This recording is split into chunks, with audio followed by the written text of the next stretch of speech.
जय हिंद। सब बढ़िया? गुड। आज एक बहुत ही खास दिन है। आपको पता है आज किसकी जयंती है आज? किसकी? बिल्कुल सही कहा। और इसको किस रूप में मनाया जाता है हमारे देश में? चलो, बहुत अच्छी बात है, बहुत अवेयर हो सारे बच्चे, बड़ा अच्छा लगा सुन के। तो मेरा ये सौभाग्य है कि स्कूल ने मुझे थोड़ा सा मौका दिया कुछ बातों पे आपसे बातचीत करने के लिए, और खासकर इस दिन राष्ट्रीय एकता दिवस पर। तो थोड़ी सी बातें करेंगे आपके साथ। देखिए, सबसे पहले तो सरदार वल्लभ भाई पटेल जी से ही शुरू करते हैं। आप सबको पता होगा कि आज़ादी की लड़ाई में उनका बहुत ही बड़ा योगदान था। हमारा जो देश था बहुत छोटे छोटे उसके अंदर प्रांत थे, अलग अलग उसमें राजा रहते थे। लेकिन जब हमने आज़ादी की लड़ाई लड़ी और जब हम स्वतंत्र हुए, तो एक बहुत ही ज़रूरी जिम्मेदारी सरदार वल्लभ भाई पटेल के पास आई कि सभी जो ये प्रांत हैं छोटे छोटे, इनको हमें इकट्ठा करना है। कुछ को पाकिस्तान की तरफ देना था, कुछ इंडिया की तरफ आने थे, और कुछ ऐसे थे कि जो कहते थे कि भाई हमें कहीं नहीं मिलना है।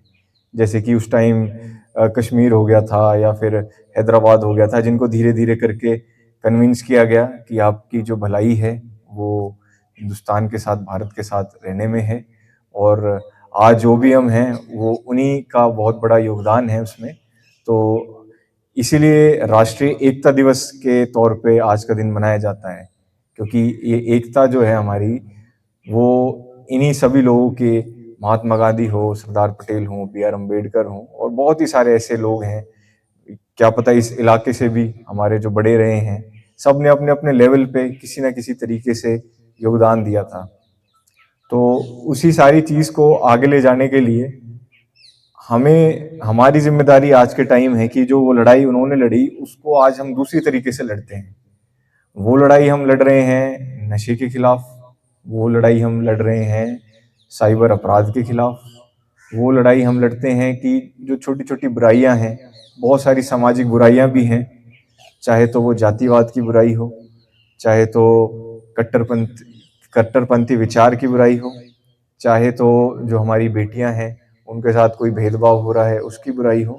ये सारी बुराइयां हैं जो वक्त के साथ हम सब को इनके खिलाफ लड़ाई लड़नी है। तो इस बात की जिम्मेदारी हमारी है। जो हमारे बड़े थे उन्होंने तो हमें आज़ादी दिला दी, लेकिन आज हम आगे कैसे लेके जाते हैं देश को, ये हमारी जिम्मेदारी है।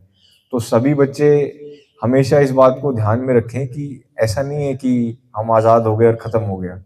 ये लड़ाई हमेशा चलती रहती है। हमारे देश में भी, हर देश में अलग अलग समस्याएं होती हैं, वो उसको अपने तरीके से सॉल्व करने की कोशिश करते हैं। तो हमारी जो हमारे इलाके की समस्याएं हैं